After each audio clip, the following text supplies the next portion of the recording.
Bem-vindos à nossa conversa de hoje. Vamos direto ao ponto, tá? Pensem em um casarão antigo, lá na Vila Mariana, em São Paulo, anos 50. E imaginem esse lugar. Tinha um porão, assim, meio psicodélico na decoração, um pai que era ex-sargento e obcecado por discos voadores, por ciência meio doida. E também o que a própria Rita Lee descreveu como um harém desvairado de mulheres super inteligentes. Foi nesse cenário, sabe, que ela cresceu. Hoje a gente vai mergulhar em alguns trechos que selecionamos de Rita Lee, uma autobiografia. Não é bem uma análise da música dela, tá? É mais um olhar íntimo mesmo, para as origens, para essa família excêntrica, para as experiências que formaram a artista. Tudo contado por ela com aquela sinceridade e humor ácido que a gente conhece. Exato. E é muito interessante já notar essa mistura que ela traz, né? Das heranças, o pai americano com aquela coisa protestante, maçônica, e a mãe italiana, católica, fervorosa. Esse mix cultural todo parece ser a base para entender essa personalidade que ela mesma brinca, né? De ser bipolar com um pé no trifásico. Uma complexidade que está ali desde sempre. Com certeza. E a nossa ideia aqui é, desvendar um pouco de onde vem essa irreverência toda, essa força para levantar depois das quedas e, claro, o humor dela. Vamos buscar lá nas memórias de infância, de adolescência, começo de carreira, aqueles detalhes, sabe, que mostram a pessoa por trás do mito. Então, vamos começar por esse casarão. A descrição que ela faz da casa na Joaquim Távora é muito legal. Aquele porão cheio de recortes, paisagens, santinhos. E o pai, o Charles, cuidando da horta e do Jeep Willys dele de 1951, com uma disciplina quase militar, né? Ela conta que ele até cobria o motor com cobertor para não esfriar. Coisas assim. É quase uma família Addams brasileira, como ela mesmo diz, né? O pai dentista, 45 anos mais velho, corintiano roxo, fã de Inezita Barroso, mas também ufólogo. Uma figuraça. E a mãe, a Chesa, italiana, palmeirense, olha o clássico aí. Católica, descrita como linda, engraçada, mas um pouco, talvez ingênua. Um contraste constante ali dentro. E o tal harém desvairado. As irmãs, né? A Mary Lee, mais velha, super inteligente, mas que tinha um complexo com o cabelo pichame, como Rita chamava. E a Virginia Lee, a do meio. Gênio, meio difícil, mas super protetora e talentosa com as mãos. E ainda tinha outras figuras maternas por perto. A Balu, madrinha e cúmplice, e a Caru, irmã adotiva italiana.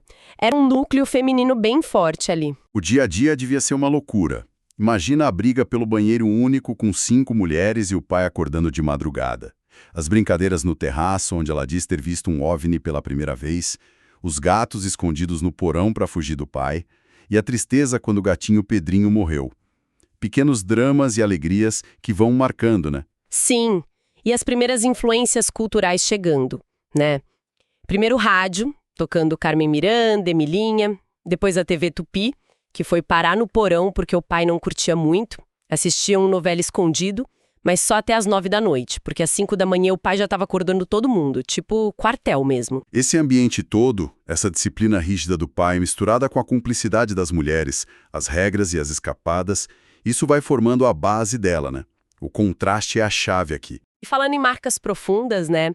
Tem um episódio que ela conta que é bem pesado, o abuso que ela sofreu com 5, 6 anos pelo técnico da máquina de costura Singer. Foi algo rápido, violento, enquanto a mãe estava no telefone. Um trauma que, segundo ela, ficou ali meio não dito na família. E o interessante é como ela conecta isso com a forma como foi tratada depois. Ela fala que virou a aleijadinha psicológica, super protegida, nunca levava bronca, mesmo aprontando. Ela mesma sugere que talvez a família visse as futuras transgressões dela, drogas, prisão, como um reflexo daquela dor lá atrás. É uma leitura muito forte, né?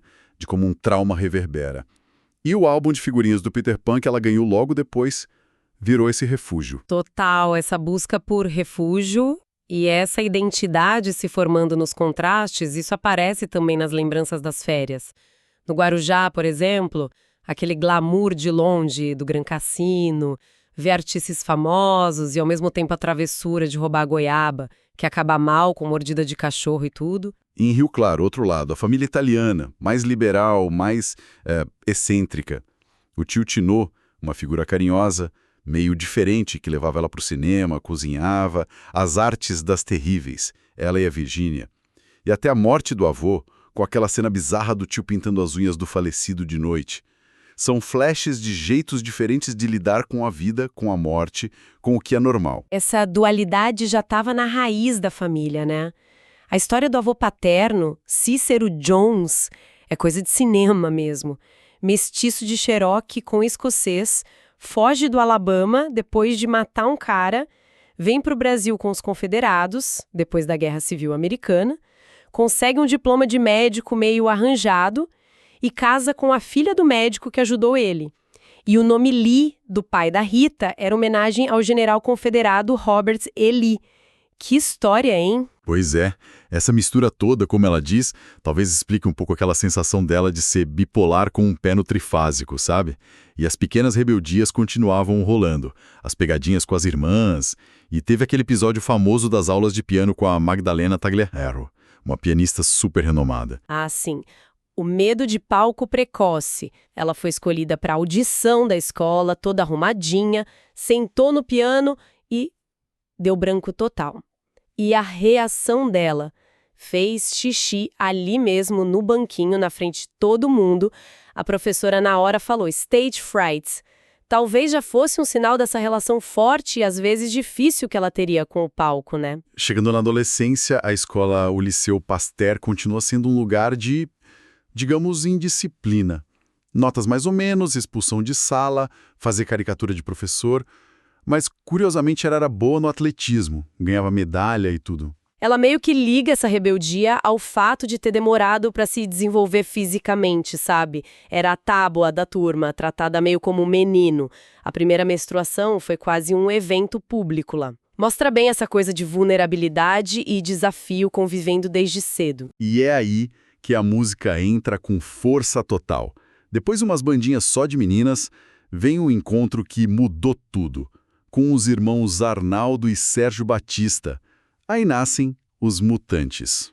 E a relação com Arnaldo, ela descreve de um jeito muito único, né? Uma sintonia intelectual, criativa, muito forte. Uma amizade profunda, mas que precisava parecer romance para a mídia, para o público. Ela mesma admite que não tinha química física. Fala do nojinho das babas dele.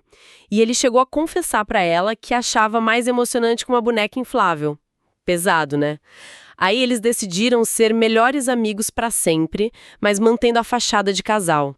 Uma dinâmica bem complexa ali nos bastidores. E o fascinante é o contraste que ela faz com o Sérgio Batista, o irmão.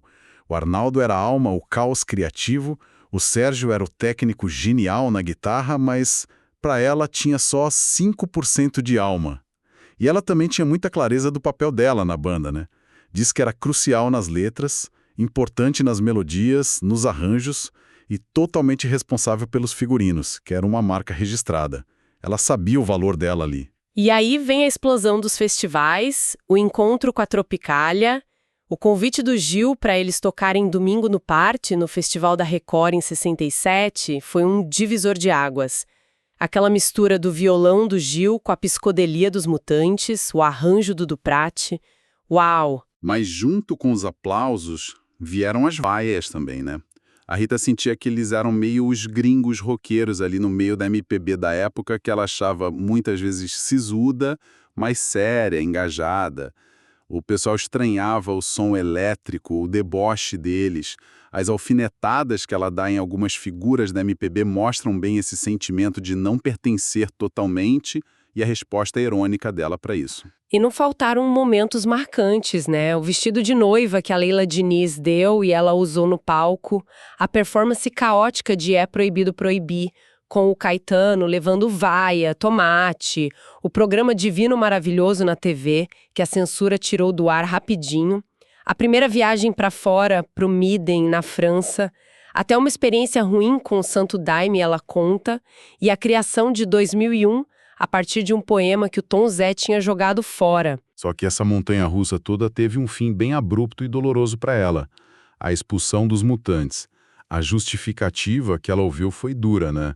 Que a banda ia para um som mais progressivo, virtuoso, ou seja, um rock mais técnico, instrumental, e que ela não tinha calibre como instrumentista. Imagina ouvir isso. Nossa, deve ter sido horrível. Ela descreve essa dor da rejeição, de ter que voltar para a casa dos pais, pro porão de novo, como refúgio. Mas aí acontece uma cena incrível, muito forte. O pai, o sargento Charles, desce lá no porão e divide um baseado com ela.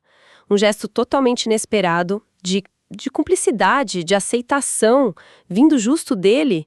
Talvez isso tenha sido fundamental para ela começar a se reerguer, né? Com certeza. Esse momento parece ser um ponto de virada mesmo. Aí vem a necessidade de mudar de ares, a viagem para Londres. Lá ela muda o visual, adota o cabelo vermelho com rena, vive umas aventuras bem loucas, tipo assistir show do Yes chapada de ácido e parar no palco, ou roubar umas botas da loja famosa, a Biba, e traz de volta um colar com contas de LSD que animou umas festas aqui no Brasil. É nesse período de volta, de transição, que começa a nascer o Tutti Frutti. Ela se junta com a guitarrista Lucia Turnbull, depois chega o baixista Lee Marcucci, o guitarrista Luiz Sérgio Carlini. E o nome Tutti Frutti foi dica do escritor Antônio Bivar, que falou para ela fazer um som mais direto, mais rock and roll mesmo. A estreia foi num lugar bem alternativo, o porão do Teatro Ruth Scobar. E a Rita tinha uma intenção muito clara ali, mostrar que mulher também fazia rock pesado, rock de qualidade.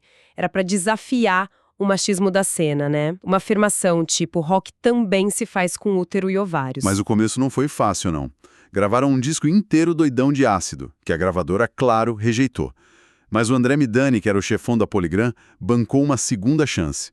Aí veio Atrás do Porto Tem uma Cidade, que já começou a dar um burburinho. E o estouro mesmo vem em 75, com o álbum Fruto Proibido. Músicas como Oveia Negra, Agora Só Falta Você, viraram hinos, né? Todo mundo cantava. Um sucesso gigantesco, mas que trouxe desafios também. Ela teve que fazer uma cirurgia séria nas cordas vocais porque forçou demais a voz. E é nessa época também que acontece outro encontro-chave. Roberto de Carvalho. Ele tocava com o Ney Matogrosso na época. A sintonia musical e pessoal entre eles foi imediata, muito forte. Só que logo depois, em 76, veio um baque pesado, a prisão. O estopim foi um depoimento antigo sobre a morte de um fã num show dos Mutantes anos antes. Dias depois, a polícia bateu na casa dela. A Rita sempre achou que as drogas que acharam foram plantadas, pela quantidade, pelo jeito. E o pior foi que a gravidez dela, que estava no comecinho e nem a família sabia, vazou para a imprensa durante a prisão. Imagina o choque. Ela conta muito do apoio da Elis Regina, né? Que foi visitá-la na cadeia. Um ato de coragem enorme na época da ditadura. No final, ela pegou 1 ano de prisão domiciliar. Foi um período difícil, claro, mas que de certa forma acabou fortalecendo a união dela com o Roberto. Sim. A partir dali, a parceria com o Roberto virou o centro de tudo, né? Na vida e na carreira. Ele se tornou guitarrista, arranjador, produtor, o principal parceiro nas composições. E o sucesso depois da prisão foi ainda maior. Começou logo com o Arrombou a Festa, aquela sátira da MPB que ela fez com Paulo Coelho, um hit estrondoso. Aí se consolidou a carreira solo dela, embora às vezes ainda saísse como Rita Lee em Tutti Frutti, ou depois Rita Lee Roberto de Carvalho. Vieram os filhos, o Beto, o João, que é o Juca, e o Antônio, o Tui. E a amizade com eles se aprofundou muito nesse tempo. Elas trocavam muita confidência.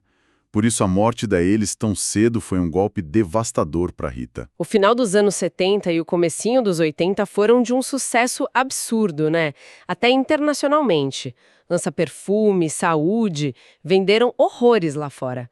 As turnês eram gigantes, aquela vida na estrada, bem intensa. Mas os anos 80 e 90 tiveram seus altos e baixos também. Teve envolvimento com aquele guru, Thomas Green Morton, que depois ela expôs como charlatão. Rolou crítica pela performance no Rock in Rio 1, em 85. Alguns discos tiveram menos impacto. E ela enfrentou uma luta séria contra o alcoolismo. Chegou a ser internada para desintoxicar. E teve aquele acidente horrível, né? A queda da varanda na casa de campo. Ela estava sob efeito de álcool e roipinol, um sedativo forte. Quebrou a maxilar, foi super grave. A recuperação foi longa, precisou de cirurgia, pino de titânio. Ela até se apelidou de Pífia Maria Colada. Mas foi nessa recuperação que o Roberto pediu ela em casamento, oficializando a união de décadas. Mas mesmo com as crises, ela sempre se reinventava, né? Impressionante. O formato Bossa Hall, que misturava rock com arranjo de bossa nova, fez um sucesso que ninguém esperava. O Acústico MTV também foi um sucesso, reuniu vários amigos, lançou discos bons como Santa Rita de Sampa, Balacobaco, e teve umas participações bem legais na TV, tipo no Saia Justa. Até que ela decidiu se aposentar dos palcos. Anunciou meio de surpresa num show no Rio, e logo depois teve aquele episódio meio tenso em Aracaju, que ela discutiu com policiais no palco, foi detida rapidinho, acabou sendo o último show mesmo. Era a busca por mais tranquilidade, né? Sair daquela rotina pesada. E nas reflexões finais do livro ela fala do envelhecer sem filtro, da relação com a fama, agora como pós-famosa anônima. Ela diz, e mantém aquela autocrítica afiada, né? Nunca foi um bom exemplo, mas era gente boa. E reafirma a importância dos bichos na vida dela, da família, e da sobriedade, que foi uma conquista difícil. Olhando para essa história toda que ela conta na autobiografia, o que mais me chama atenção é essa capacidade incrível de se reinventar. Da menina do casarão doido à roqueira expulsa da banda, da superestrela lidando com fama, filhos, vícios, até a mulher mais velha buscando paz. E tudo contado com uma honestidade que desarma. E um humor que tá lá até nos momentos mais difíceis. É a marca dela, né? Totalmente. E o que fica dessa história toda, né, para quem tá ouvindo, essa trajetória da Rita com tantos altos e baixos, quedas e recuperações, essa relação complicada com a família, com o sucesso, com ela mesma, acho que fala muito sobre resiliência, sabe? Sobre achar a própria voz num mundo que vive tentando encaixar a gente em caixinhas. Sobre ter a coragem de ser a tal ovelha negra, mesmo que isso signifique ir contra tudo e todos, e às vezes se machucar no caminho. Talvez seja sobre aceitar as próprias contradições. Uma coisa, a Rita se chama de impostora ou de personagem várias vezes no livro. Fico pensando, até que ponto uma autobiografia, mesmo a mais sincera, é sempre uma espécie de construção, uma edição que a gente faz da própria memória.